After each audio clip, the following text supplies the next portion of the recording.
y comercial al incorporar toda la legislación específica de derecho del consumidor dentro de lo que es la teoría general del contrato, pero muy pocas veces encontramos espacios donde podamos trabajar en conjunto y hacer foco en lo que son las legislaciones provinciales.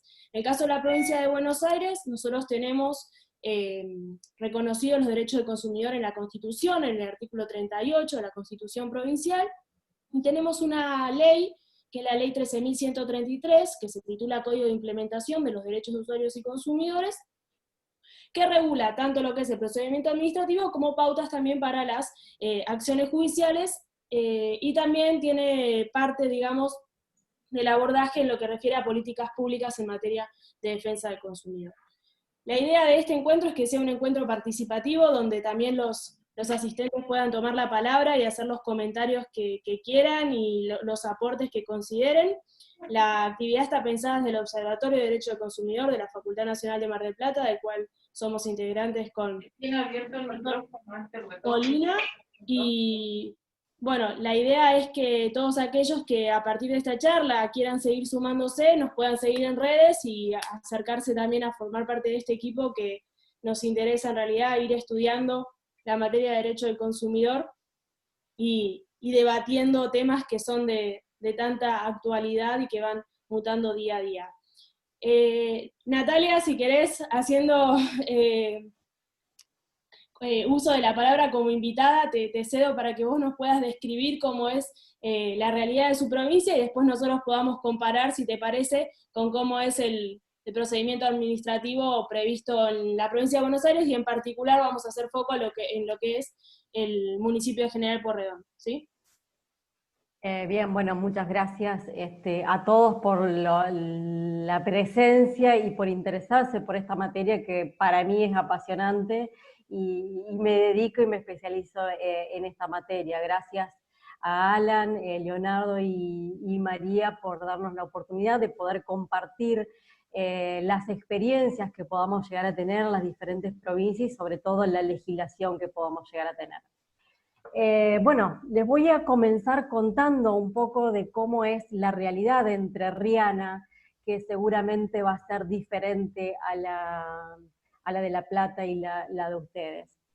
Nosotros particularmente, la dirección tiene, la autoridad de aplicación es la Dirección General de Defensa del Consumidor de la provincia de Entre Ríos. Es un organismo que depende del Ministerio de Producción. Ya de entrada, de dónde dependemos ya es cuestionable y es debatible desde todos los puntos de vista que nos podamos imaginar.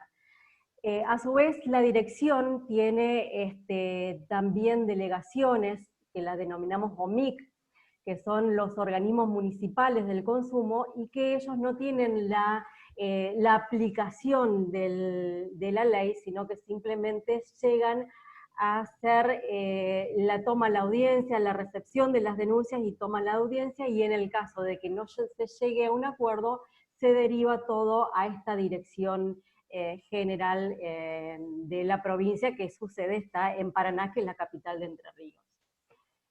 Básicamente esta función o esta idea del funcionamiento y la existencia de la SOMIC es justamente para que las denuncias o los consumidores tengan mejor acceso a poder realizar una denuncia, porque de otra manera deberían estar trasladándose en tiempos normales a Paraná para poder hacer una denuncia. Entonces, teniendo más cerca dentro de su municipio un lugar, un organismo de defensa del consumidor, esto les facilita las cosas. En cuanto al procedimiento, no sé si querés contarnos a ustedes cuál es la autoridad de aplicación de ustedes, o querés que siga contando el procedimiento.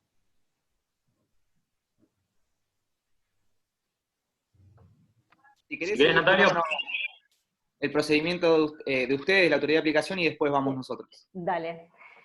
Bueno, el procedimiento que nosotros tenemos, básicamente, como ustedes todos saben, la facultad de dictar los propios procedimientos es una facultad que tienen todas las provincias, por eso nosotros en este caso nos desligamos de lo que es nación y tenemos nuestro propio procedimiento, que está aplicado mediante la ley 8973, que es del año 95, y ahí se estipula cómo es el procedimiento administrativo de estos temas y el procedimiento que se hace en el organismo.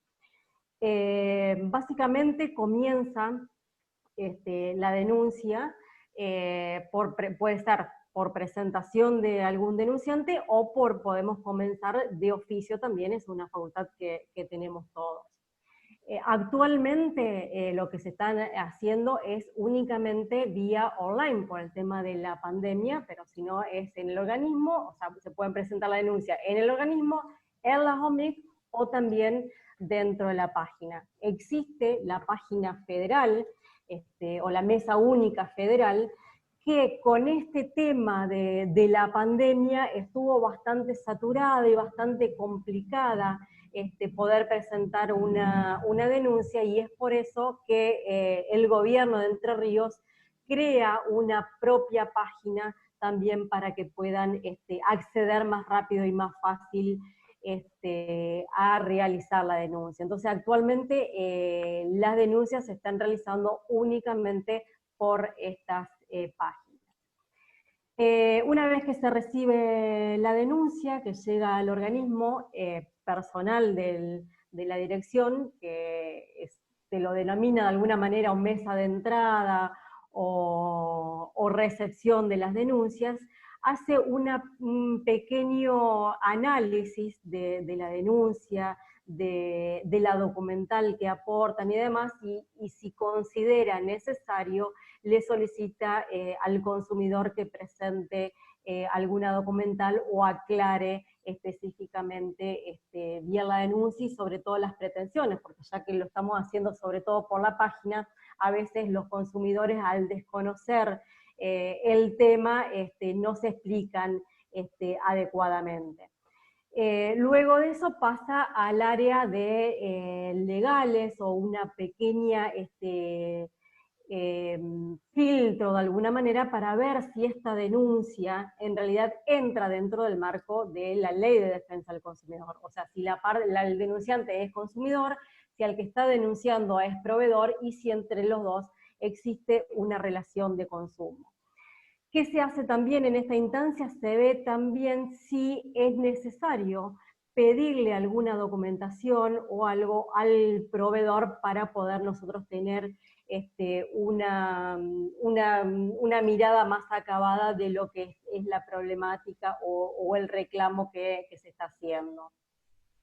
Una vez ahí ya en esa instancia ya se abre la instancia conciliatoria y ya se pasa al área de conciliaciones, que es otro área diferente, por supuesto primero por el área de traslado, que para que se le corra traslado de toda la documental y demás a la empresa o las empresas denunciadas, llega al área de conciliaciones y también ahí se tomaría la audiencia, se trata de conciliar, se trata de buscar un arreglo y en ese arreglo también nosotros intervenimos bastante para que sea un arreglo razonable, porque luego de la conciliación nosotros tenemos que decidir como autoridad de aplicación si homologamos o no el arreglo que pueden llegar a acordar las partes.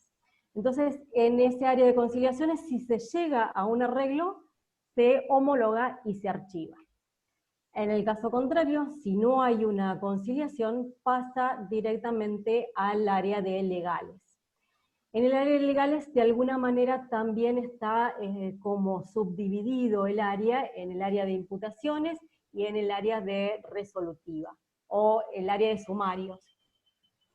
En el área de sumarios o imputación, lo que se hace es tratar de ver tratar de acomodar este hecho denunciado al caso, a la ley, si considerar si hay o no una infracción a la Ley de Defensa del Consumidor y ver cuáles son los artículos que presuntamente podrían estar violados.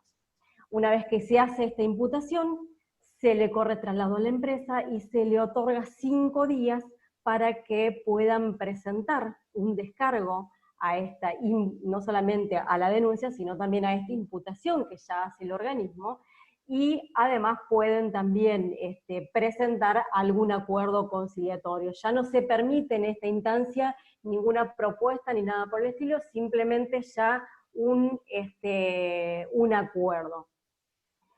Bueno, después de pasados estos 5 días, se pasa directamente al área resolutiva. Previo a un dictamen legal, uno de los abogados del equipo de la dirección determina si corresponde o no una sanción, si están debidamente probados esos artículos imputados, esa presunta infracción, y determinar si corresponde o no una infracción, una sanción. Luego del dictamen legal, la dirección hace la resolución. Esta resolución de sanción, en el caso que se decida, si se aplica una sanción, ya sea de apercibimiento, que es una de las posibilidades que nos otorga la ley, o de multa, tiene la posibilidad de ser apelada, de acuerdo a nuestro procedimiento, a nuestra ley de procedimiento. Únicamente las resoluciones que se le aplique una sanción pueden ser recurridas. Y los recursos que tienen es el recurso de reposición y el recurso de apelación. En el caso del recurso ambos recursos se presentan en la misma dirección. El recurso de reposición se va a resolver en la misma dirección. Un abogado diferente al que haya dictado esa resolución, para tener una cierta revisión y poder determinar algún posible error o confirmar la resolución que ya haya dictado el organismo. Y en el caso de que apelen, esa resolución, esa apelación la va a decidir el órgano superior a nuestro. En nuestro organismo tenemos está la dirección, luego está la Secretaría de Comercio, después viene el Ministerio de Producción y luego viene el gobernador. Entonces, dentro del ámbito de la ley 8973, que es nuestra ley de procedimiento específico, el que va a resolver la apelación va a ser el secretario.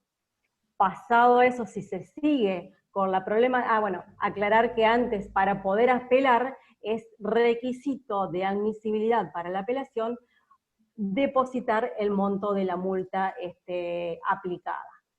Luego de eso, el recurso, o lo que sigue al procedimiento, es la posibilidad de seguir apelando, que va a resolver en primer lugar el Ministerio de Producción, y la última instancia administrativa sería el decreto del gobernador.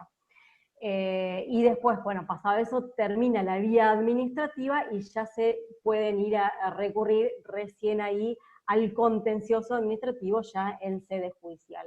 Y así terminaría más o menos muy resumido nuestro procedimiento en Entre Ríos. Bueno, gracias Natalia por tus comentarios. La idea ahora es, a partir de esa descripción de lo que sucede en la provincia de Entre Ríos, nosotros poder entender y comparar cuál es la realidad en nuestra provincia de Buenos Aires y particularmente en el municipio de General Porredón, ¿sí? La ley 13.133, en el artículo 31, habla de la autoridad de aplicación, ¿sí? Y refiere a que la autoridad de aplicación será la que determine el Poder Ejecutivo. Acuérdense que acá estamos en el marco provincial, ¿sí? Pero después, a medida que uno sigue leyendo la ley, en el artículo 79 específicamente se reconoce la facultad de los municipios, ¿sí? De convertirse, digamos, de ejercer las funciones administrativas que justamente prevé la ley. Entonces, acá hay una primera distinción entre lo que nos están contando sobre la realidad de Entre Ríos de lo que pasa en el ámbito de la provincia de Buenos Aires. ¿Por qué? Porque en el ámbito de la provincia de Buenos Aires, lo que vamos a tener como el factor distintivo es que cada municipio, dentro de lo que es el ámbito de su territorio, va a poder establecer los mecanismos que estime convenientes para desarrollar, ¿sí? Todos estos canales de protección que establece la ley 13.133. Esto tiene una implicancia práctica muy importante, ¿sí? Cuando nosotros, y esto en forma general, digamos, contraponiendo lo que es la esfera de actuación administrativa respecto de la actuación judicial, imagínense ustedes lo importante que es poder resolver los conflictos en instancia administrativa como una manera de alivianar la carga, ¿sí?, de la judicialización de los problemas y los inconvenientes en sede judicial, ¿sí? Si nosotros, por lo general, la autoridad administrativa lo que tiene es que es mucho más próxima al vecino, ¿sí?, en esta idea que se ha discutido un montón respecto de la justicia vecinal o de menor cuantía, hay mucho escrito sobre esto, incluso hay una discusión sobre la autonomía que debería tener la justicia municipal, bueno, y un debate más amplio, pero en lo que nos concierne a nosotros, acá hay una gran diferencia en cuanto que nosotros en la provincia de Buenos Aires vamos a tener distintas formas de estructuración del proceso administrativo según cada municipio haya asumido el ejercicio de estas facultades que se desprenden de la ley 13133. Y eso nos marca una distinción respecto de lo que acaban de describir de una provincia donde el procedimiento es el mismo para toda la provincia. Imagínense ustedes que la instancia de revisión, como nos acaban de decir, llega a manos de una secretaría provincial, ¿sí? Imagínense ustedes en la provincia de Buenos Aires, con la extensión que tiene, si todas las revisiones de los actos administrativos en materia de consumo llegaran a esa secretaría, ¿sí? Reconociéndose la facultad de los municipios en la ley 13.133, tenemos que cada municipio, o sea, eso nos obliga a hablar de tantas realidades de defensa del consumidor, en principio como municipios hayan, ¿no? Y según los municipios hayan querido o no asumir esas facultades. En el caso del municipio de General Porredón ha sido de avanzada, ¿sí? Ha sido uno de los primeros municipios y donde la materia se ha desarrollado en mayor medida, teniendo como particularidad que tenemos dos organismos o instituciones a tener en cuenta, ¿sí? Por un lado lo que es la Oficina Municipal de Información al Consumidor y por otro lado los juzgados de faltas, ¿sí? Hay municipios que no distinguen entre lo que es la autoridad administrativa, digamos, donde se lleva a cabo la instancia conciliatoria del acta de imputación, y la autoridad sancionadora, que es aquella que va a estar facultada para imponer las multas que se prevén en la ley 13.133, de conformidad siempre en el marco de la ley 24.240, ¿no? Digamos, en todo este tema que estamos tratando hoy, se atraviesan los temas de derechos constitucionales, digamos, la propia Constitución, ¿no? Los artículos 5, 123, 124 respecto de la autonomía municipal, pero también tener siempre en cuenta esta cuestión de que nosotros tenemos el derecho de fondo regulado, artículo 42 de la Constitución, 75 inciso 12, Código Civil y Comercial, pero después cada ordenamiento provincial va a tener que respetar ese piso mínimo e ir por más garantías, ¿sí? Destacado eso y destacada la importancia de avanzar en la sede administrativa como una forma de descomprimir quizás o buscar métodos alternativos de conflictos a la instancia judicial, el rol del municipio y la forma en que se organiza ese procedimiento adquiere una relevancia enorme. Como estábamos diciendo recién, en el caso del municipio de General Porredón tenemos separadas estos dos organismos, las oficinas municipales de información al consumidor por un lado, y los juzgados de faltas, ¿sí? Hay un juzgado de faltas específico en materia de consumidor, por el otro. Después, más adelante, vamos a ver qué ventajas tiene esta cuestión de que la autoridad sancionadora sea distinta a la autoridad que, ante la cual se lleva la instancia de conciliatoria, y ante la frustración de la instancia conciliatoria, la posibilidad de hacer el acta de imputación y hacerlo. Por eso el procedimiento ahora lo vamos a ver un poco más adelante, no me quiero avanzar en esto. Como último punto en cuanto a lo que es la autoridad de aplicación, me gustaría destacar que esta potestad que se les da a los municipios de internamente en el ámbito de su territorio diseñar la estructura institucional que mejor corresponda, hace que la realidad esté muy atada a la circunstancia que puede estar viviendo cada uno de los municipios, ¿sí? Entonces, por ejemplo, en el caso de Mar del Plata, donde, como muchos imaginarán, una ciudad turística, los derechos de los consumidores, usuarios, turistas o usuarios de servicios de turismo tienen una gran trascendencia, ¿sí? Entonces nosotros se creó en el ámbito del municipio de General Porredón una OMIC especializada, ¿sí? Para atender a los casos relacionados con los consumidores de servicios turísticos, ¿sí? Entonces se le da cierta prioridad y hay una oficina específica y especializada en atender ese tipo de conflictos. Esta realidad es propia de la ciudad de Mar del Plata. Probablemente un municipio del interior de la provincia, los consumidores tengan otra realidad u otros problemas, ¿no?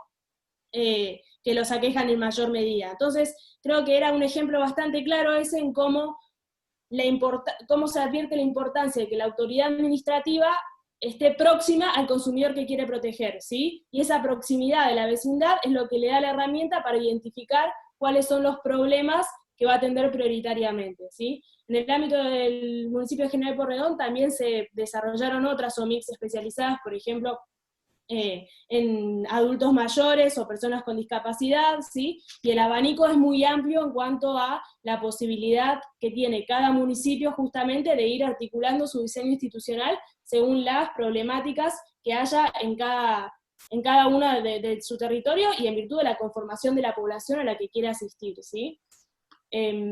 Ahora sí voy a dejarle la palabra a Leo para que él avance un poco en lo que es el procedimiento y podamos advertir algunas diferencias más con lo que se describió respecto de la situación de Entre Ríos. Cualquier duda la pueden ir dejando en el chat o mismo habilitan el micrófono y participan, ¿sí? No hay problema, es una idea que esto sea a modo de debate. Bueno, buenas tardes, muchas gracias María, muchas gracias Alan.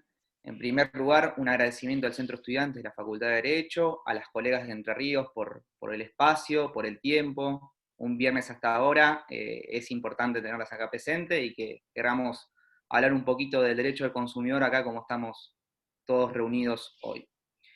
Bueno, un poquito sumado a lo que decía la colega Natalia Fock y lo que decía María, me gustaría hacer un poquito de referencia a cómo es el procedimiento administrativo acá en la provincia de Buenos Aires, que como bien se decía que acá se aplica la ley 13.133. La ley 13.133 es el código de implementación de los derechos de los consumidores usuarios en el ámbito de la provincia de Buenos Aires. Y el artículo 36 nos dice que el procedimiento para la inspección, comprobación y juzgamiento de las infracciones a los derechos del consumidor y del usuario se aplica lo establecido en esta normativa. Es decir, entonces, para hablar de procedimiento administrativo en el ámbito de la provincia de Buenos Aires, tenemos que aplicar la ley 13.133. ¿Sí?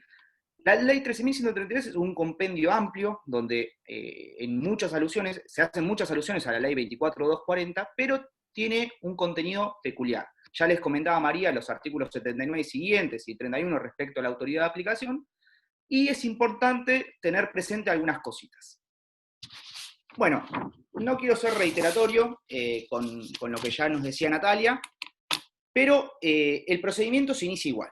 Tenemos dos formas de iniciar el procedimiento en la provincia de Buenos Aires: de oficio o por denuncia. De oficio es cuando agentes inspectores constatan la infracción a la ley en la calle. Van a un local, ven que se infringió la ley, van y labran un acta. Un acta que en principio hace plena fe, ¿sí? Esa acta que en principio hace plena fe deberá ser debilitada, enervada por el proveedor dentro del procedimiento administrativo al formular el descargo. Ahora, la otra forma de inicio de ese procedimiento administrativo, como decía Natalia, es por denuncia. Por denuncia del consumidor individual o por un interés general, ¿sí? Por ejemplo, una asociación de consumidores. Ahora bien, ¿qué es lo interesante de esto? Una vez que es por denuncia, se abre lo que decía también Natalia, que también es en Entre Ríos, la instancia conciliatoria. En la instancia conciliatoria se pretende llegar a un acuerdo.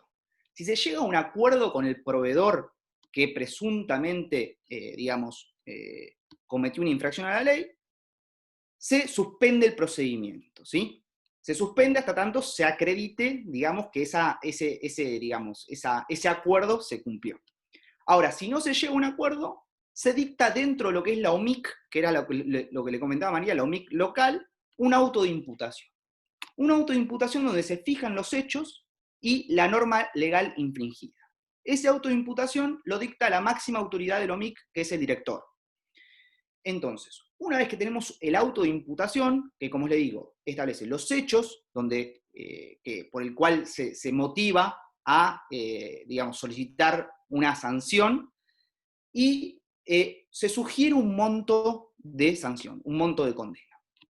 Ese auto de imputación, ese procedimiento administrativo, va a la justicia de faltas, en este caso justicia de faltas, Mar del Plata tenemos justicia de faltas, en otros municipios donde no hay juez de faltas, será el intendente, el secretario o la autoridad municipal competente para, digamos, dictar una sanción.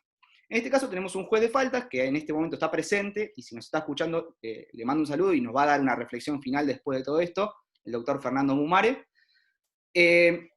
Entonces, es el encargado de dictar una sanción, ¿sí? Hay diferentes tipos de sanciones. Sanciones pecuniarias, apercibimiento, clausura, muchísimas.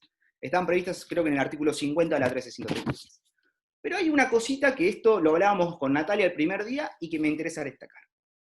El juez de faltas en nuestro procedimiento administrativo puede dictar lo que es el daño directo, ¿sí? El daño directo es una indemnización, una especie de indemnización que otorga el juez de faltas conjuntamente con la sanción. El monto de la sanción dispuesta en el procedimiento administrativo se traslada al erario municipal, ¿sí? Si, por ejemplo, el doctor Mumare decide que tal empresa infringió la ley de defensa del consumidor, la sanciona por 40.000 pesos, ese monto no va al denunciante, ¿sí? Ese monto va al erario municipal, va a las arcas municipales. Entonces, muchos se preguntan en estos casos, ¿qué pasa con el consumidor, que fue el que transitó el procedimiento administrativo, estuvo en la audiencia conciliatoria, no estuvo de acuerdo con la propuesta que le hizo el proveedor, siguió adelante, llegó hasta la justicia de faltas? Bueno, el juez de falta lo que puede hacer es dar el daño directo. El daño directo es una indemnización que hace referencia justamente al daño material inmediato. Material inmediato, es decir, un monto por el daño infligido. No estamos contemplando acá lo que es daño psicológico, daño moral, daño espiritual, no, daño material directo e inmediato. Una suma fija. Entonces, en este caso resuelve que al consumidor denunciante se le otorgue un monto como daño directo, ¿sí? Ahora, le voy a preguntar a Natalia, en Entre Ríos, ¿el daño directo se puede ofrecer al denunciante? No. ¿Por qué motivo? Bueno, el daño directo está previsto en el artículo 40 bis de la ley 24.240. Para aquellos que no lo saben, ahora le quiero preguntar a Natalia cómo es en Entre Ríos. Bien, en Entre Ríos, bueno, como vos bien detallaste y explicaste de qué se trataba el daño directo, está por supuesto en la ley 24.240 y la mayoría de los denunciantes obviamente lo piden. Nosotros particularmente en su momento lo aplicábamos, tal cual como daño directo, específicamente el daño inmediato sufrido, pero luego de la última reforma de la ley 24.240, piden que las autoridades de aplicación que quieran aplicar el daño directo deben tener unos requisitos específicos, que son técnicos, imparcialidad y independencia. Nosotros en Entre Ríos no tenemos esa independencia porque, como ya expliqué, de dónde dependemos y cómo estamos. En este caso, como ustedes están aplicando, seguramente ustedes lo aplican porque el órgano que aplica la sanción es un órgano diferente del que llevó el resto del procedimiento. Así que en la práctica, lamentablemente, nosotros obviamente estamos haciendo proyectos de reforma de este procedimiento y solicitando que el organismo ya no sea una Dirección General de Defensa del Consumidor, sino que sea un instituto. Con esa característica sí podríamos comenzar con el mismo procedimiento, algunas reformas, podríamos comenzar a aplicar ese daño directo, pero actualmente nos imposibilita porque no cumplimos los requisitos que específicamente solicita la ley para poder aplicarlo. Bien.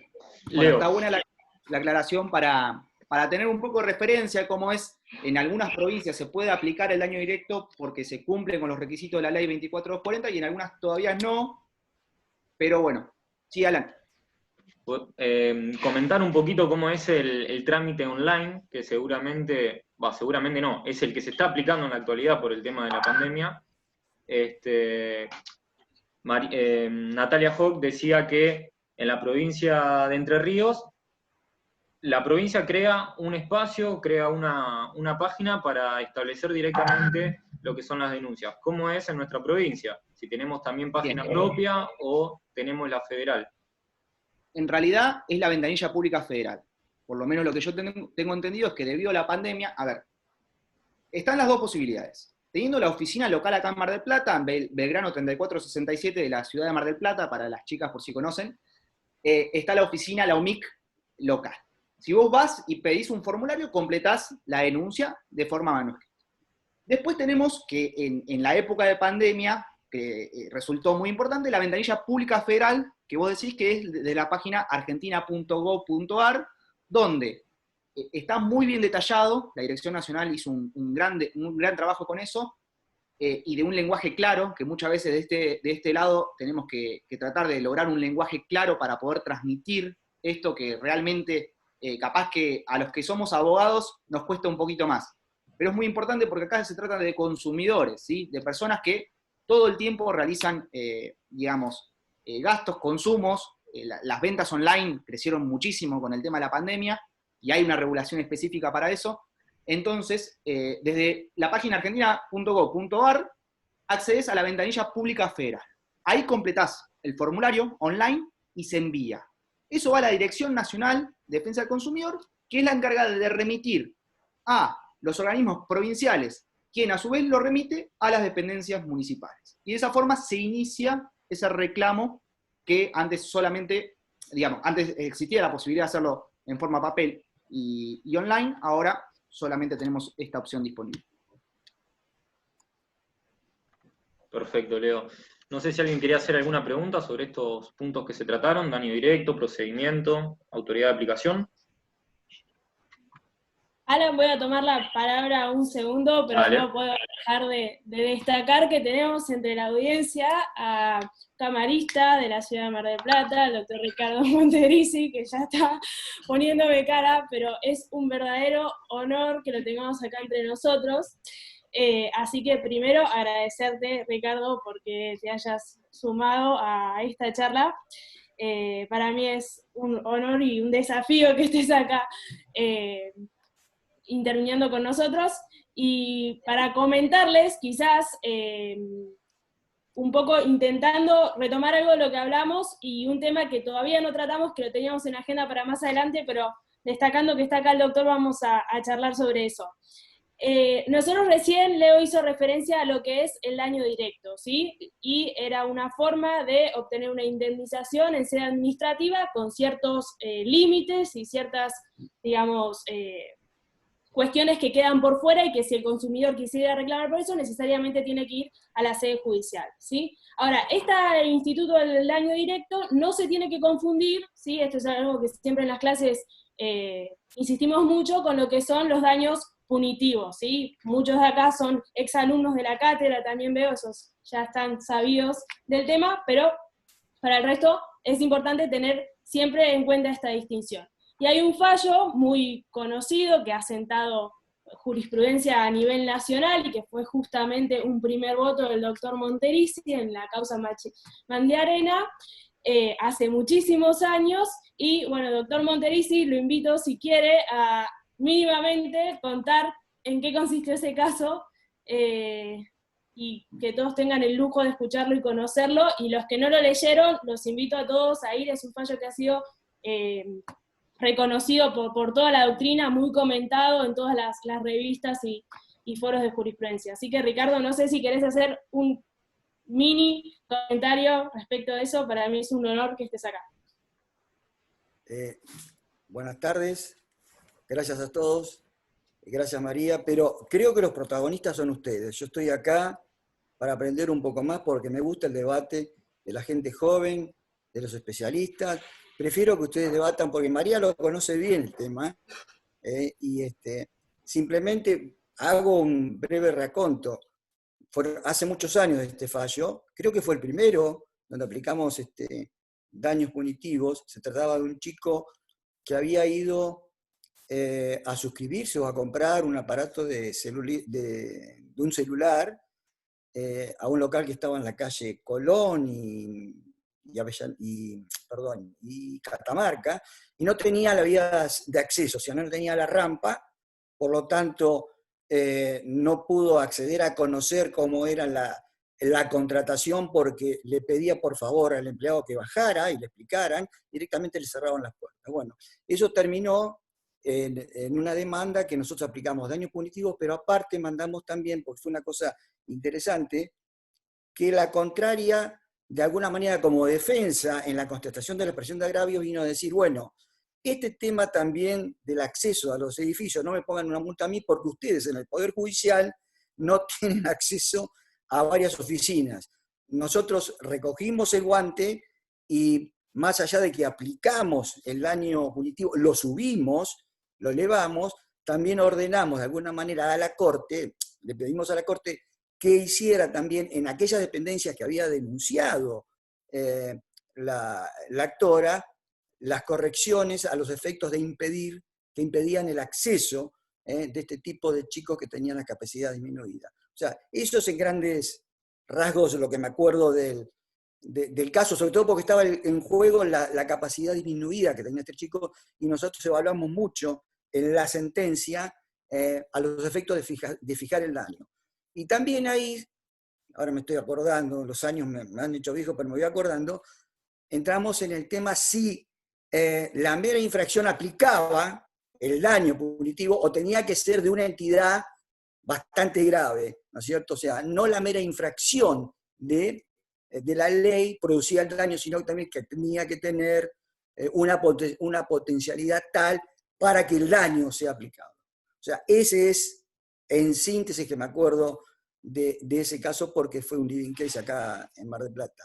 Y los dejo a ustedes, a los jóvenes, porque los viejos perdemos a veces la noción de las cosas que me agrada esta reunión. Así que María, te agradezco la intervención que me has dado y te mando un beso grande, y a todos ustedes también. Voy a seguir deleitándome con ustedes, así aprendo algo más. Buenas tardes. Bueno, gracias Ricardo, siempre un lujo escucharte. La idea de nosotros cuando tuvimos el primer encuentro con Natalia, hablábamos un poco de las reticencias, ¿no?, que hay allá respecto también de lo que es la aplicación del daño punitivo y cómo ese es un camino, sobre todo, en el que nos queda mucho por recorrer. Natalia, no sé... Sí, no, yo quería aclarar, bueno, lo había comentado que nosotros, bueno, el daño punitivo es bastante reacio, digamos, los jueces aplicarlo, pero me parece más que nada por desconocimiento un poco que por otra cosa, y lo que explicaba recién el doctor Monterici me pareció muy interesante, porque nosotros justamente no podemos inducir y hablar mucho de daño punitivo porque nosotros en la dirección tenemos inaccesible para llegar, porque tenemos una escalera de, no sé, como 40 escalones, que por supuesto nosotros dentro de la dirección muchas veces, para lograr esta accesibilidad a todos, hemos bajado nosotros personalmente y le hemos tomado la denuncia en la vereda, porque es lo que tenemos, pero bueno, mucho no podemos hablar porque los organismos son, nuestro organismo, nuestra oficina es realmente penosa, y estamos luchando hace años para poder cambiarnos y que al menos el sector que toma la denuncia sea accesible a todos, y es un problema de muchas provincias, y por supuesto ni hablar de los municipios. Esa aclaración quería hacer, que bueno, importantísima, no podemos hablar mucho porque nosotros no lo tenemos. No, y quizás, si bien es un tema que lo trajimos recién desde la órbita judicial y veníamos hablando de procedimiento administrativo, qué importante es la actividad, ¿no?, de la autoridad de aplicación local para la prevención justamente de todas estas conductas, y el contralor y efectiva, digamos, inspección respecto a que las prácticas de las distintas empresas se ajusten, ¿no? Digamos, si la autoridad local tiene la posibilidad de justamente controlar que los distintos locales habilitados tengan las rampas, tengan la accesibilidad necesaria, cobra otra dimensión el rol de la autoridad local, no solo circunscrita a intentar lograr la resolución del conflicto entre partes, sino también la facultad de prevención y de fiscalización.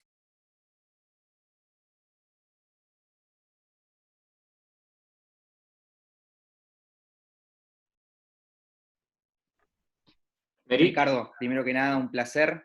Muchísimas gracias por estar presente. Un gusto también.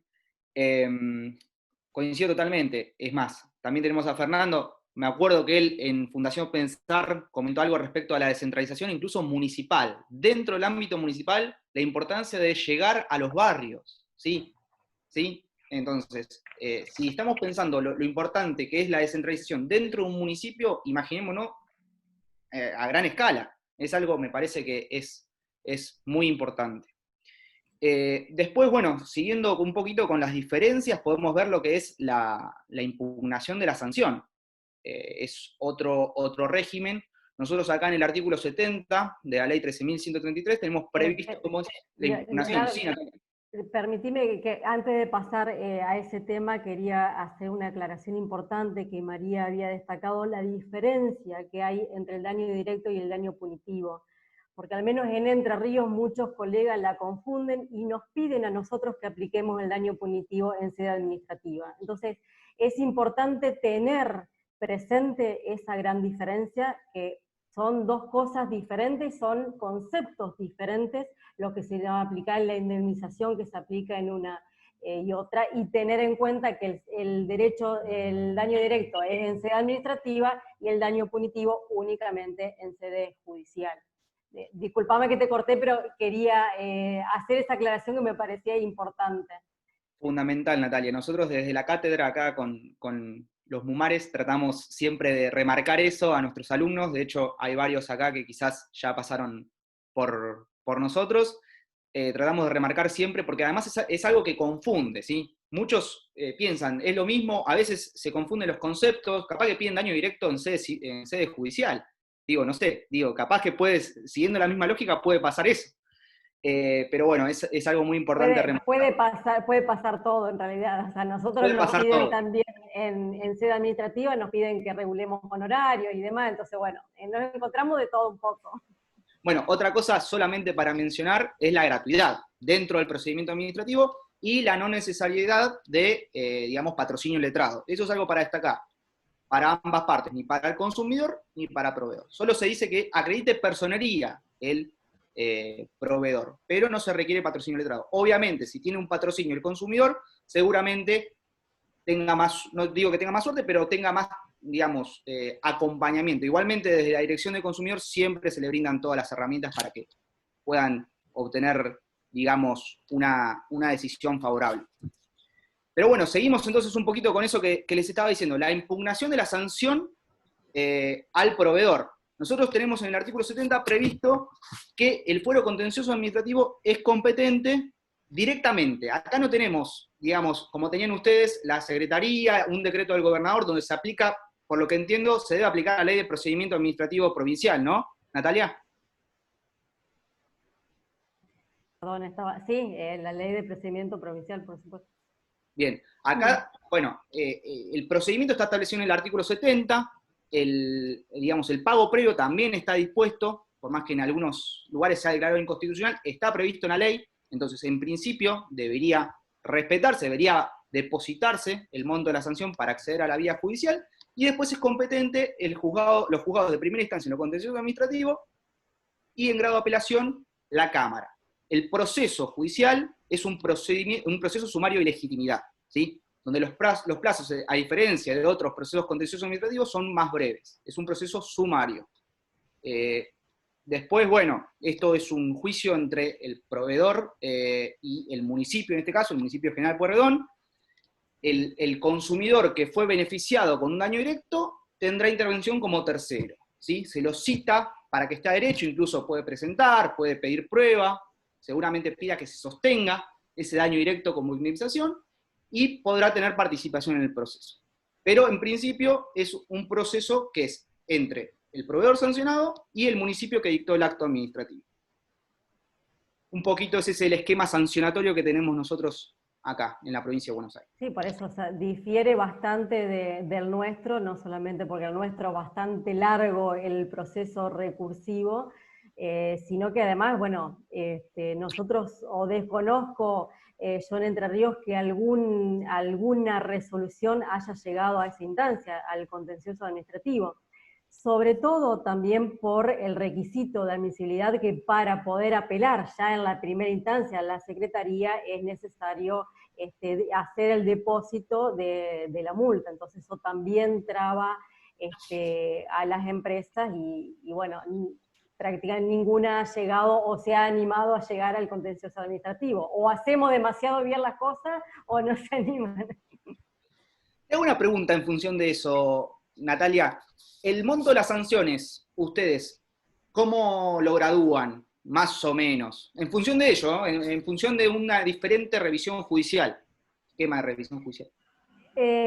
Bueno, nosotros lo graduamos de acuerdo a lo que establece y le estipula el artículo 49 de la ley 24240, de acuerdo al perjuicio sufrido, de acuerdo a la capacidad económica que tenga la empresa, a la posición en el mercado que tenga la empresa, pero nos basamos mucho más que nada en los antecedentes que tengan dentro de nuestro organismo. Por ejemplo, para decir, Telefonía, que en su época era la que se llevaba todos los laureles de las mayores denuncias, era por una causa, una tontería, o sea, se le aplicaba una sanción bastante elevada, de alguna manera desproporcionada con el daño infringido, sino que se le aplicaba porque nuestra función para aplicar la multa es que las empresas no continúen con esa conducta de infracción. Entonces,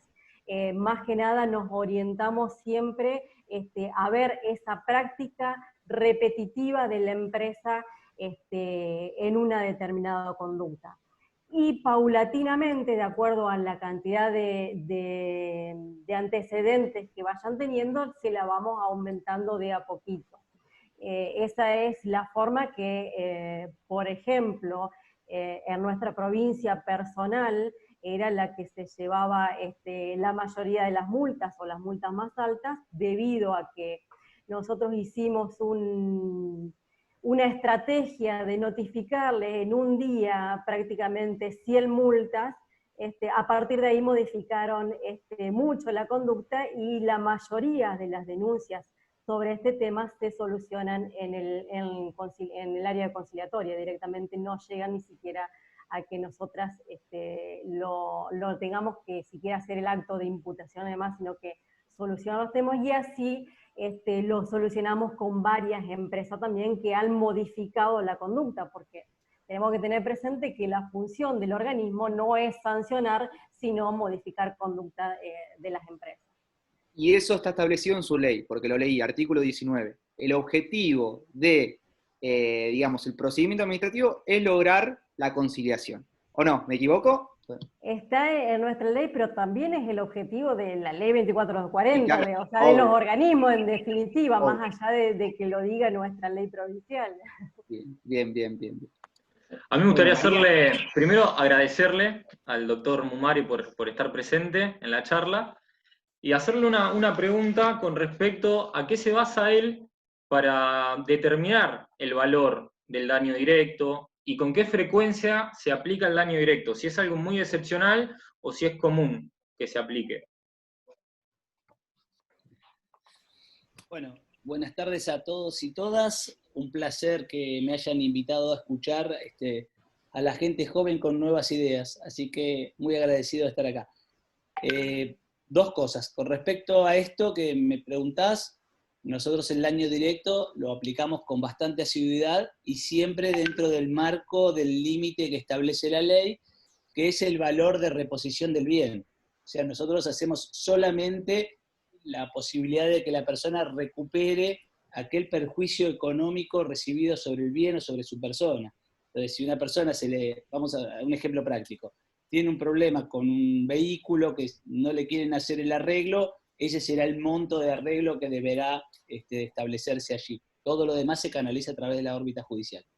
Y solamente como una acotación, porque la verdad que me pone muy contento la posibilidad de establecer estos puentes entre Ríos y Buenos Aires. Me parece que el derecho, cuando tiene una mirada federal, es realmente el derecho que se vive.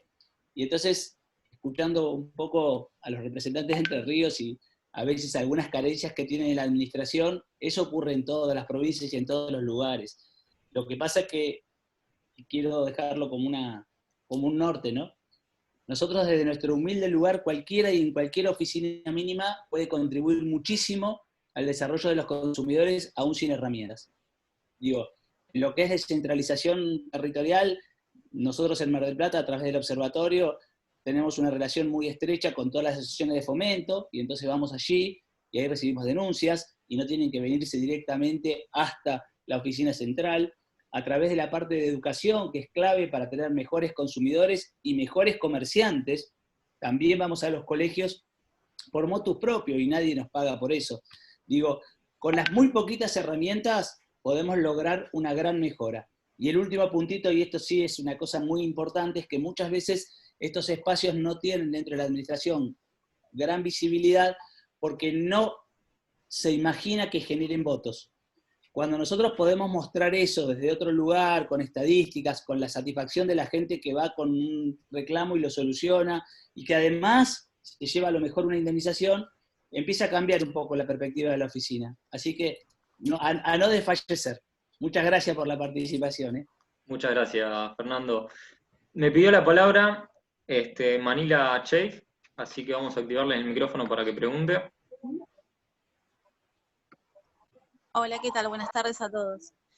A mí me interesa saber puntualmente cuál es la medida que puede tomar un usuario para el caso de que la oficina local denegara la competencia en un asunto planteado. ¿Cuál sería la vía que tiene ese usuario en el caso de que la oficina le diga, no, la verdad en este asunto planteado no somos competentes?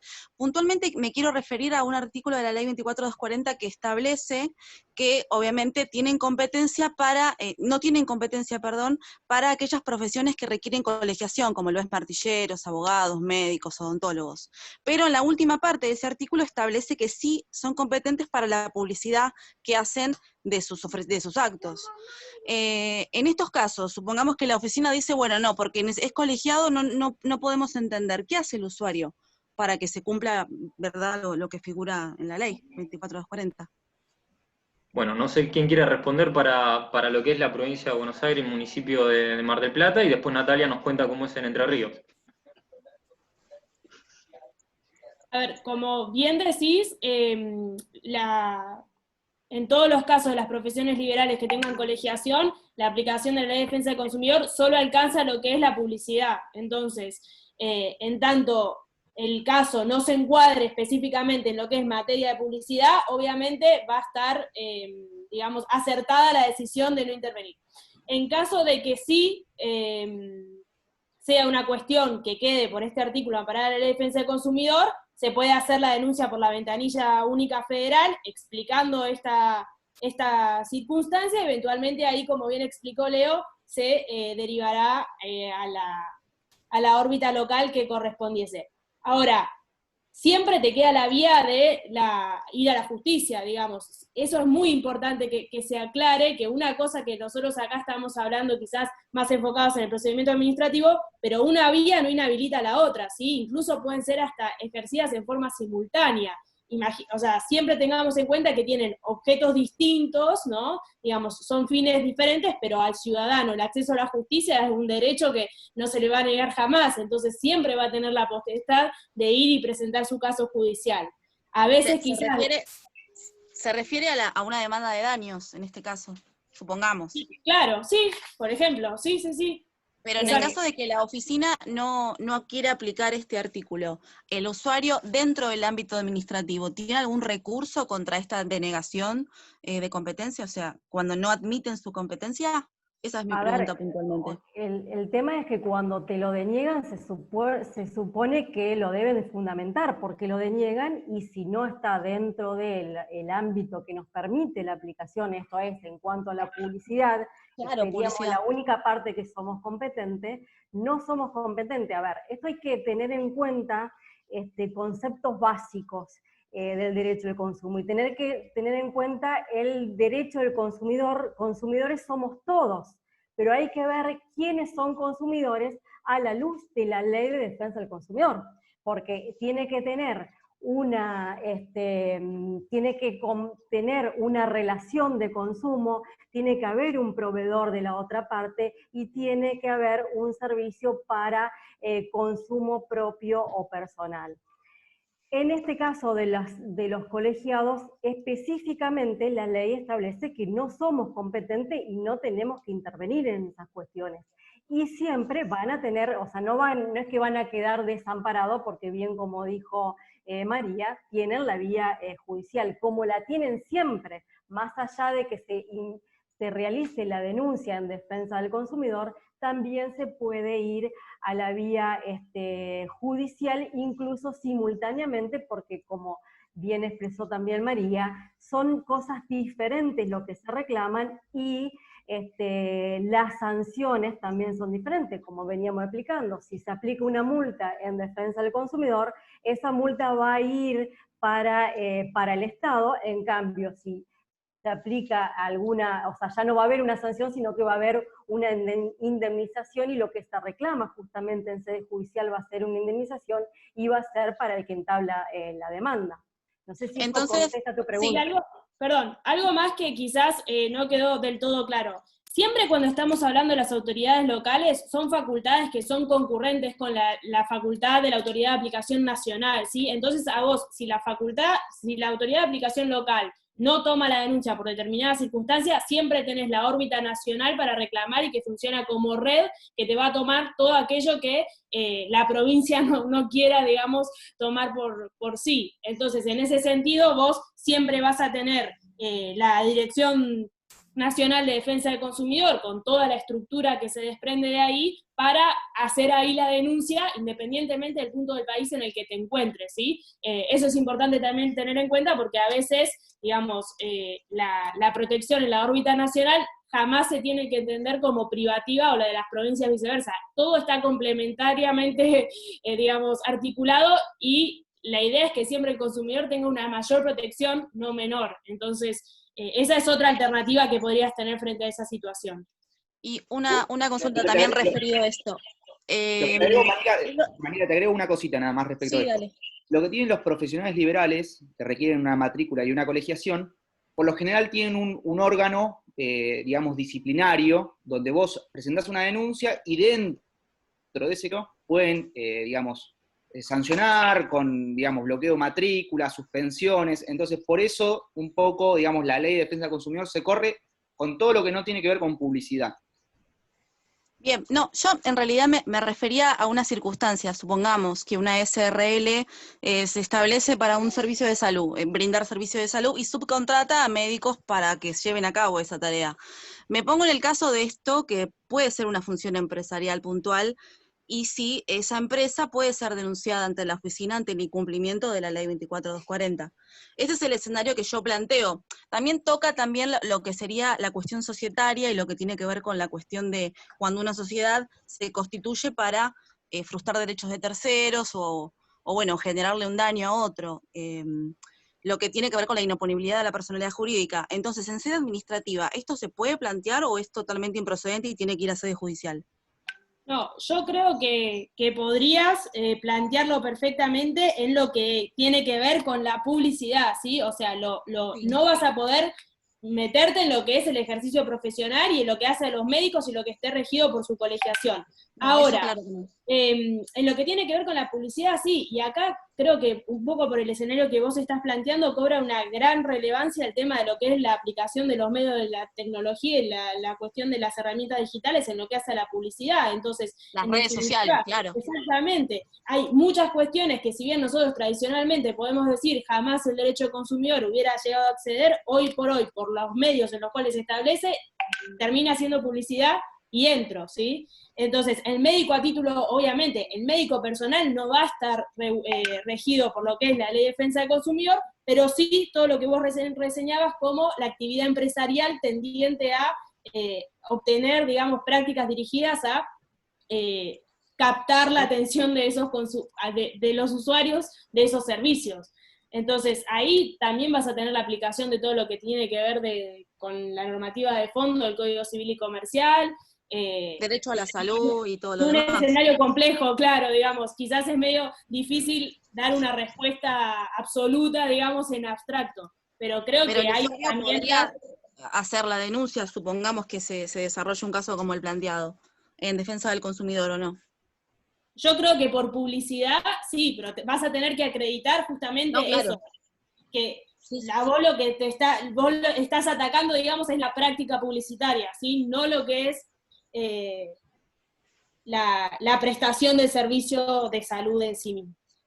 ¿Y eso puede traer aparejado la solicitud de aplicación de daño directo para el usuario damnificado por esa publicidad engañosa, digamos? Y ahí vas a tener un poco complicado, me Complicado parece, probar el tema cuál de es el probar daño. el daño directo, exacto, porque ¿Cuál es el probar el daño? daño directo en los, digamos, con los alcances que vimos así, muy por arriba Claro. en esta charla.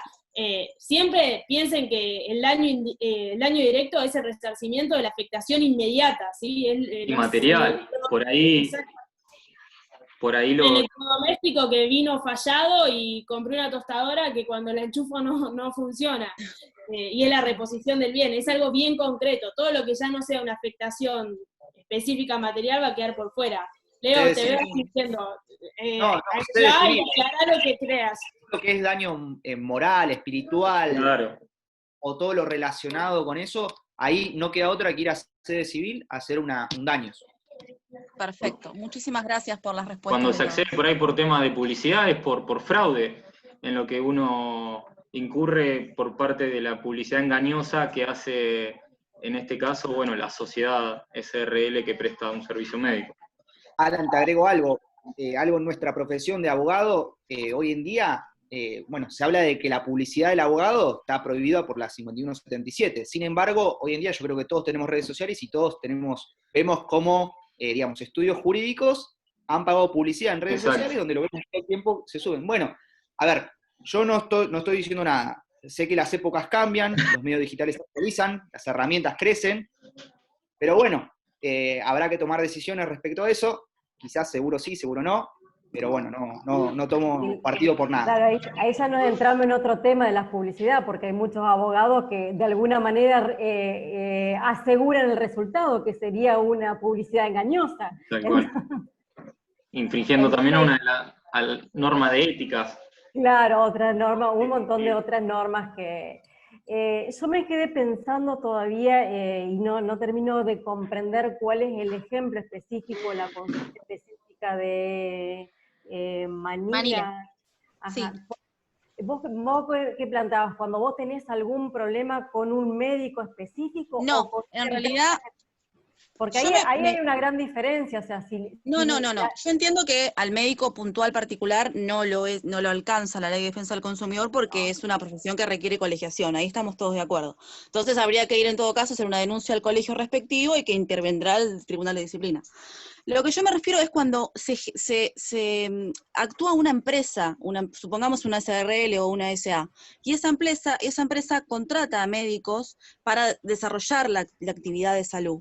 Y en ese camino defrauda a los usuarios, o sea, por publicidad engañosa, ofreciendo resultados que no logra, quitándoles dinero. Es un ejemplo que... Claro, bueno. en ese caso sí, pero a la que vas a donde vas a ir la la denuncia, sociedad que no entra, sería, va a ir a la sociedad.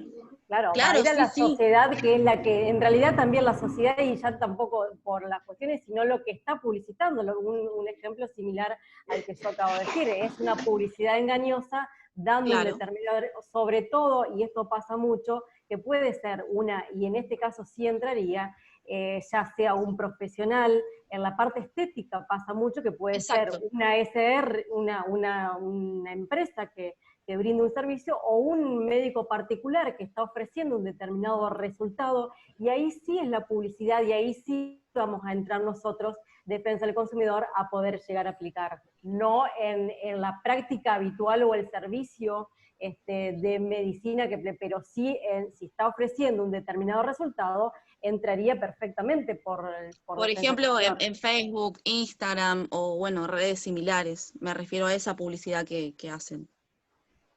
Sí, por eso, porque es justamente la publicidad, es lo que lo venimos diciendo, que en esa parte entramos, no entra en todas otras cuestiones, o tema de algún mal servicio que haya brindado una mala praxis y algún médico, porque eso sí entraría por la vía judicial y no por la ley de 24240.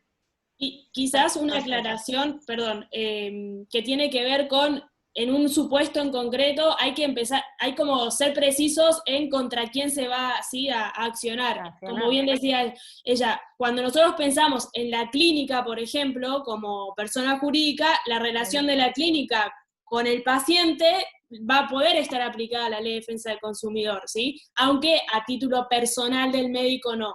Entonces, en un entramado de relaciones complejas va a haber que después distinguir con qué nivel, digamos, o sea, cuál sea la relación que se establezca entre cada uno de los participantes que intervienen en ese complejo de relaciones. Ya no va a ser tan lineal, digamos, no todos van a estar alcanzados. Puede ser que en una misma situación haya participantes que estén alcanzados por la Ley de Defensa del Consumidor y a otros que no. Y ahí, bueno, después eventualmente va a ser distinta la responsabilidad que le corresponda a cada uno.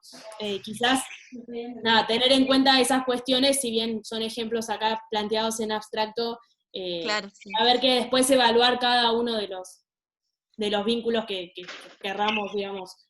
Lo último de eso, a ver, la normativa de consumidor es algo que atraviesa, que es, mientras muchas normativas van así, la normativa de consumidor va transversal, atraviesa medicamentos, salud, seguros, locaciones, es decir, es amplio, entonces muchos casos están buenos para verlos puntualmente, seguros, ¿sí? Entonces, ahí, Leo, te agarro de pie. Mirna hace una pregunta, si en los contratos de locación también existe la vía recurrida de defensa del consumidor. ¿Qué tema? ¿Qué tema? Esto está bastante complicado, hay, al menos en Entre Ríos, está bastante discutido. De hecho, yo participé en el proyecto de reforma de la nueva ley, y se trató este tema, y la verdad que no se llegó mucho a una conclusión unánime, y no sé si se reforma en algún momento la ley, cómo va a salir. Esto particularmente en los contratos de locación de servicios, generalmente nosotros, contratos de locación, generalmente lo que hacemos es contratar a una persona particular, no a un proveedor. Ahora está la postura de que algunos, ¿cómo se llega a esta figura de proveedor? Porque hay algunos que dicen simplemente con la profesionalidad. Entonces, la discusión está: ¿cuándo se llega en este caso a la profesionalidad? ¿Qué es lo que nos requiere la profesionalidad? Porque si yo soy, por más que sea una persona particular y me dedico, tengo 2 o 3 casas para alquilar y hago eso, puedo llegar a incluirme de alguna manera, forzando un poco el derecho a estar incluido. Pero esto es una postura que están muy resistente todavía, y que hay muchas posturas en contra de si se podría introducir dentro de la materia, y no sé cómo va a saltar. En el proyecto, en estas comisiones de proyecto que se trató el tema, la verdad que se inclinaban más por el no que por el sí. Yo creo que obviamente siempre vamos a tener que estar en el caso concreto y ver justamente eso. Si a nosotros lo que nos define la relación de consumo es que haya un proveedor y un consumidor, bueno, si justamente una de las dos partes puede encajar en esta definición de proveedor que decíamos recién. Entonces va a haber que la respuesta va a estar sí o sí asociada al caso concreto. Ahora, si nosotros pensamos, digamos, en la locación temporal, por ejemplo, y en alguien que se dedique habitualmente a eso, o si pensamos en las plataformas, por ejemplo, y pensamos en intermediarios, como pueden ser Airbnb, bueno, y ahí claramente va a haber una relación de consumo. Entonces, creo que la respuesta puede ser sí o no, dependiendo del caso, pero es importante, creo que sí, salir de esta idea del contrato como dos personas que firman un papel y que está en una hojita plasmado, y pensar en la práctica comercial que por lo general hay detrás, porque probablemente ahí podamos ver la relación de consumo, aunque no se traduzca después tan palmariamente en lo que es el nexo entre locador y locatario. Y que después también en este caso es muy materia de prueba, el ver si es o no proveedor.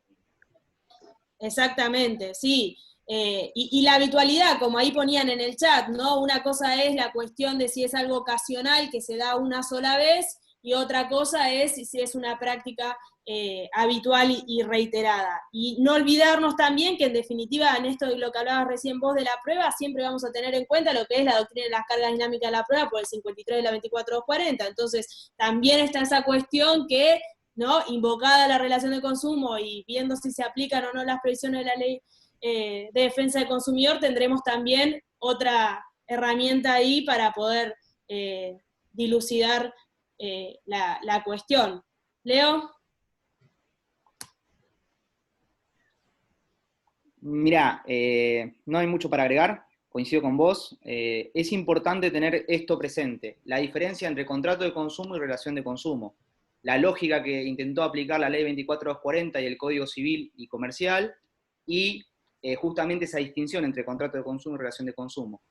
Siempre entendiendo que la normativa consumidor va del lado de la relación de consumo, vínculo jurídico entre consumidor y proveedor, ¿sí?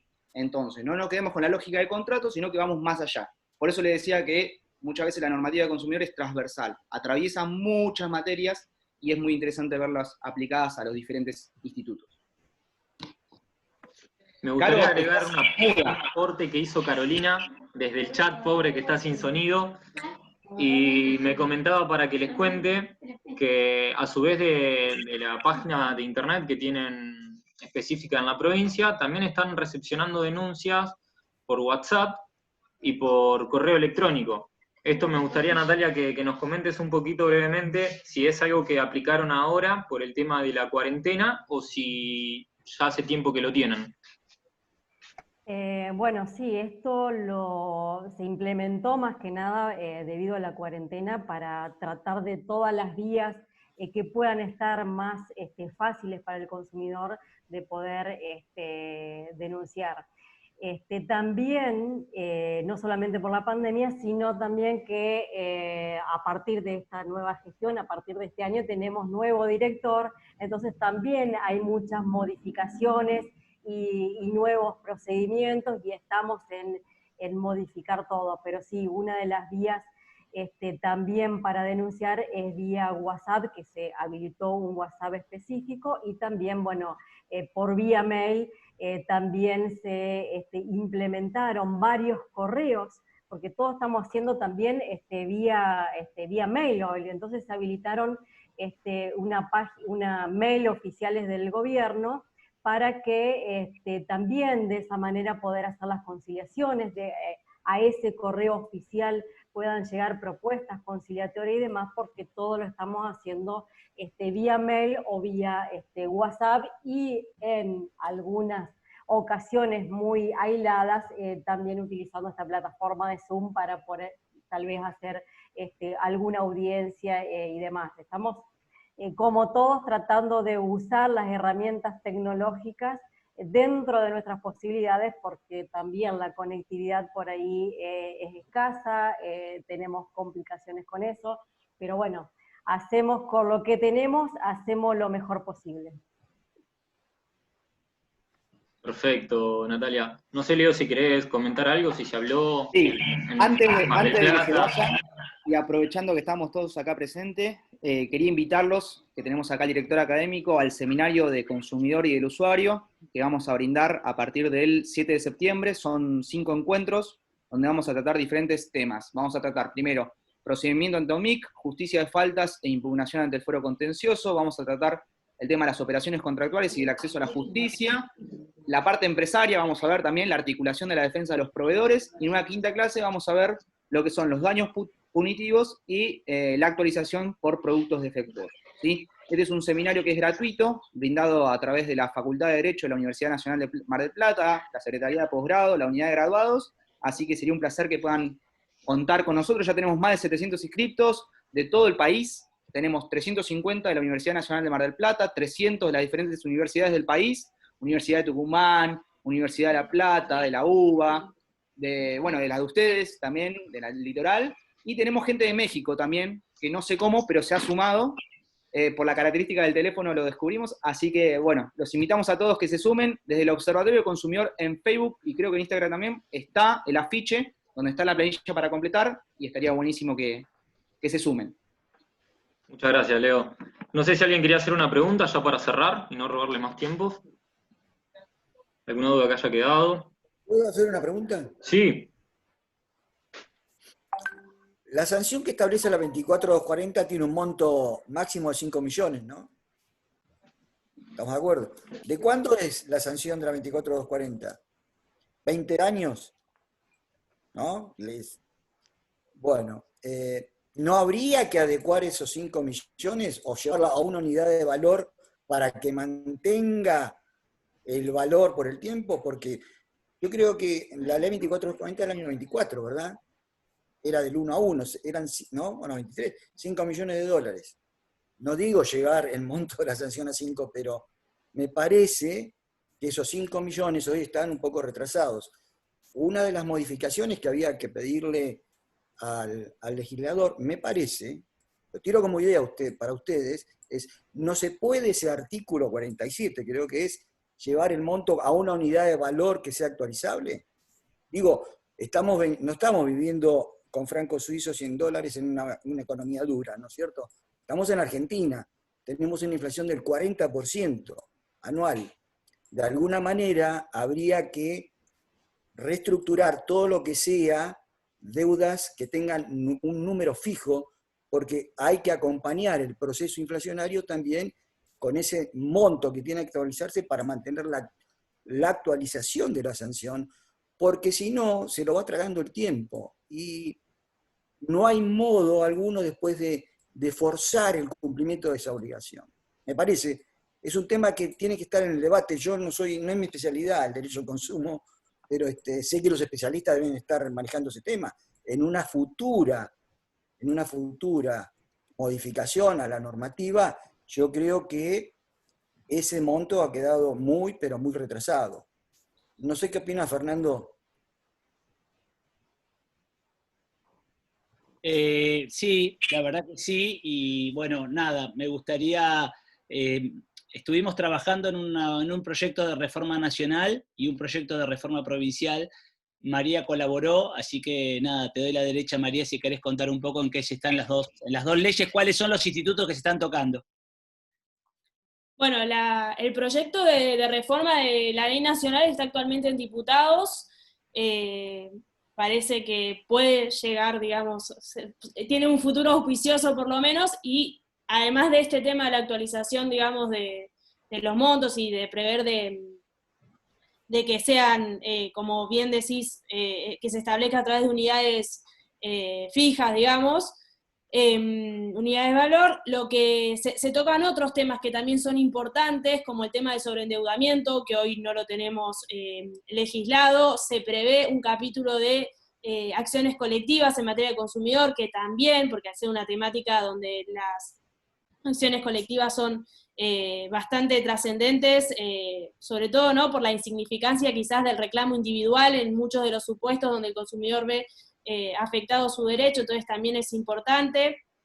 Y creo que la reforma a nivel nacional, bueno, trae también, ¿no?, toda la discusión en torno a los daños punitivos, que nosotros no las mencionamos hoy cuando hablamos de la figura, pero también, ¿no?, esta cuestión respecto de a oficio o a petición de parte, el tema del destino, que también es algo bastante discutido, ¿no? Muchas veces está probada que la reticencia a aplicarlo tiene que ver con esta cuestión de que, como va el monto del consumidor, hay siempre el cuestionamiento de que se trata de un enriquecimiento sin causa, cuando en realidad la causa está justamente determinada en la propia ley, pero bueno, sigue habiendo como un sesgo ahí en cuanto a la aplicación, el tema de, bueno, de oficio o a petición de parte, etcétera, y al mismo tiempo hay una reforma que se está trabajando ahora de la 13133, donde, por ejemplo, se prevén ciertas cuestiones, como por ejemplo la posibilidad de aplicar el daño directo, sí que no está, se prevén mayores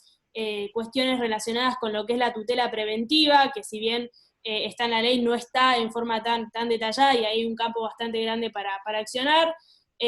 La posibilidad también de, se prevé en forma más específica quizás la posibilidad de hacer acuerdos conciliatorios de carácter colectivo y cómo instrumentar eso, que también es un asunto a veces complejo, ¿no? Veo que hay en el chat algunos comentarios en los debates de la reforma. Bueno, justamente creo que van en el mismo sentido, tanto la reforma nacional como la provincial. Ojalá que la nacional termine saliendo por una cuestión lógica de que al ser derecho de fondo y transversal a toda la realidad del país va a ayudar a impulsar a que haya una mayor efectivización, pero bueno, siempre es importante la articulación de las dos leyes porque justamente por lo que hablamos al principio, ¿no? La realidad local termina siendo muchas veces muy definitoria del día a día en el devenir de la protección de los derechos de los consumidores por la proximidad que tiene el consumidor con el problema y la autoridad que se lo resuelve. Entonces, que la ley provincial prevea ciertas cuestiones, incluso, por ejemplo, se prevé directamente la cuestión del daño directo en la ley provincial, eso también es una cuestión novedosa, hoy no lo tenemos que ir a la ley nacional, y bueno, son distintas cuestiones que se están teniendo en cuenta, ojalá sean objeto de un debate serio por parte del Congreso y lleguen a un buen puerto. No sé si hay algo más para agregar. Me gustaría hacer alguna acotación más en función de esto que decía Ricardo. Lo que se está previendo es que sean salarios mínimos vitales y móviles, porque esto también descomprimiría mucho las discusiones sobre la tasa activa, la tasa pasiva y todo este tipo de situaciones que a veces realmente son complejas. Pensamos que cuando se hizo la reforma que se llevó a 5 millones de pesos, el dólar estaba a 4 pesos. Y hoy el dólar está a 130. O sea que la desactualización ha sido pavorosa. El hecho de poder establecer que se pueda medir con salarios mínimos vitales generaría una simplicidad que nos permitiría cualquier tipo de dilación en el tiempo, poder tener el monto sin querer actualizado, ¿no? Así que, bueno, eso solo quería contar. Bueno, ¿alguna preguntita, algo que haya quedado ahí colgando? Un agradecimiento especial a las colegas de Entre Ríos, de mi parte, por haberse sumado y haber compartido este espacio. Creo que nos sirvió a las dos partes aprender y conocer la realidad que se vive en las otras provincias, y creo que esto es un lindo espacio para debatir ideas, siempre provechoso, así que ojalá se repita. Sí, gracias a ustedes por la invitación a compartir este espacio que me pareció sumamente interesante, por eso los escuchamos la otra vez, seguramente vamos a acceder a ese curso que nos ofrecieron y vamos a estar escuchándolos. Así que bueno, dispuesta a lo que quieran en el futuro plantear y podamos hacer algo en conjunto, o cualquier duda, consultas que tengan, estamos a disposición para colaborar en lo que sea relacionado con el derecho del consumo, que somos apasionadas del tema. Gracias, Natalia. Gracias a todos los presentes también, que es muy importante que seamos 18 personas que todavía estamos acá presentes, que no nos fuimos ninguno. Está Sofía Sarmiento también, que fue una alumna nuestra, a ver que active el micrófono, que ya empezó a cursar en la Universidad de Perú, ¿no, Sofi? No, hola, buenas tardes a todos. No, todavía no empecé a cursar, empiezo mañana, curso los días sábados, horario Argentina es de 20 horas a 23 horas, así que bueno. Contá un poco a los que están acá cuál fue, por qué te estamos preguntando, cómo fue tu recorrido por la beca, que es un logro y un orgullo enorme para nosotros en la cátedra que vos te hayas entusiasmado y hayas conseguido eso. Bueno, muchas gracias. En realidad todo empezó porque vi en la página de la universidad que nosotros tenemos un convenio que se llama eMovies.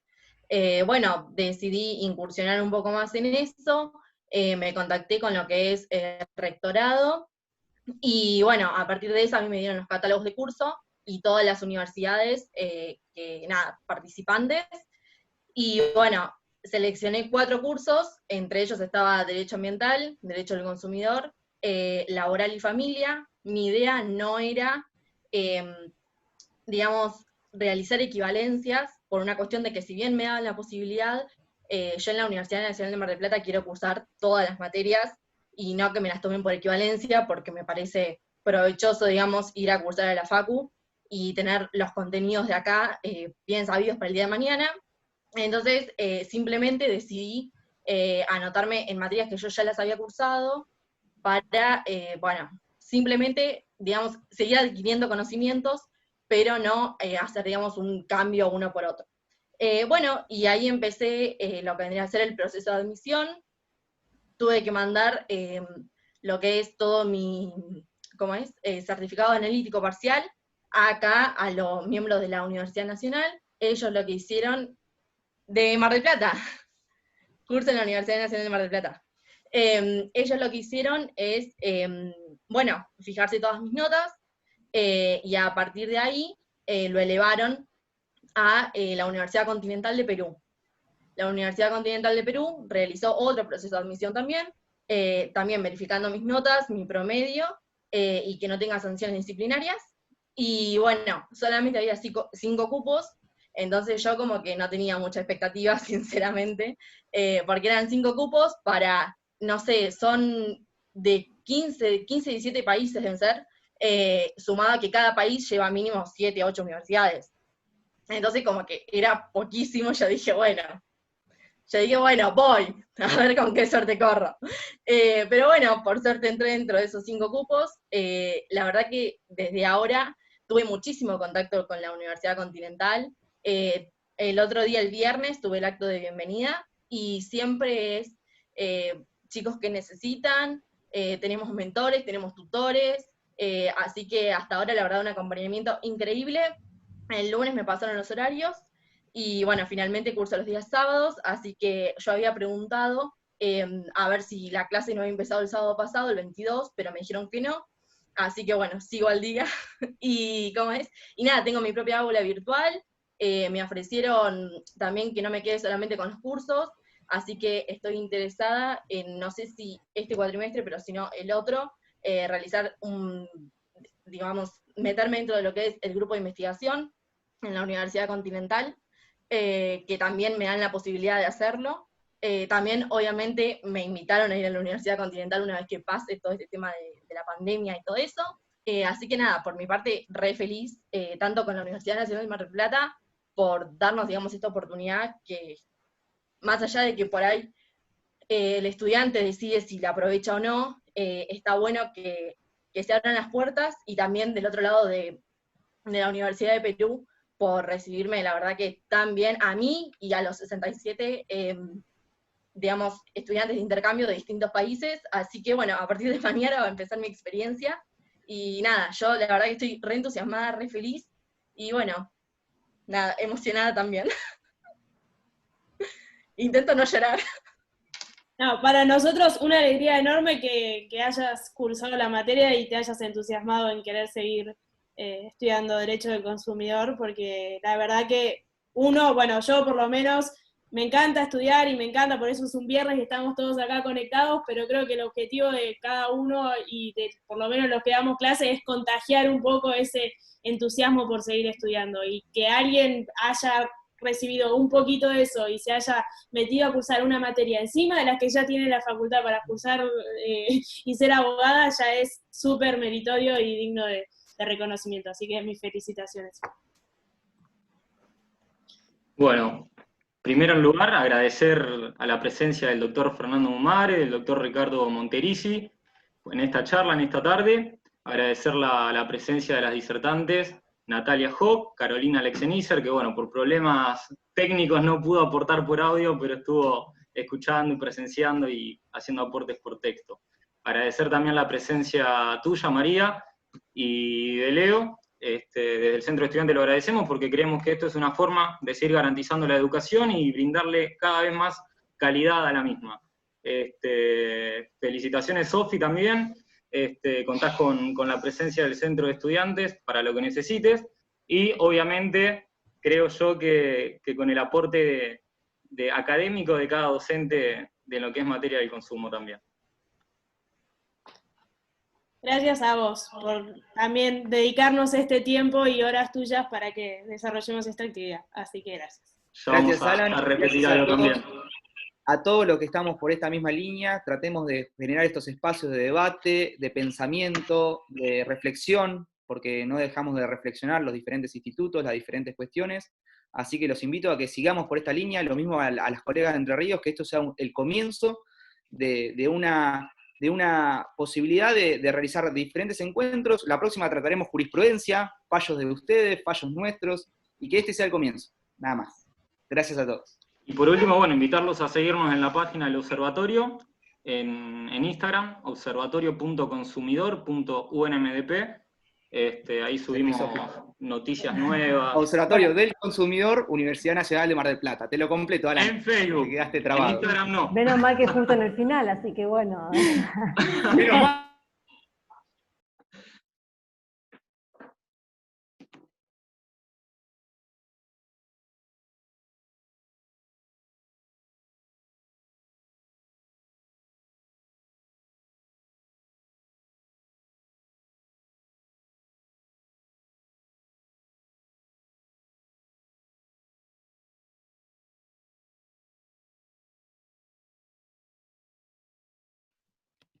Ahí va volviendo. ¿Está bien, Alan? Sí, me morí. Ahí volviste y te quedaste solo ahora. Cortá la grabación. ¿Qué pasó? ¿Se fueron todos? Cortá la grabación. Despedímonos.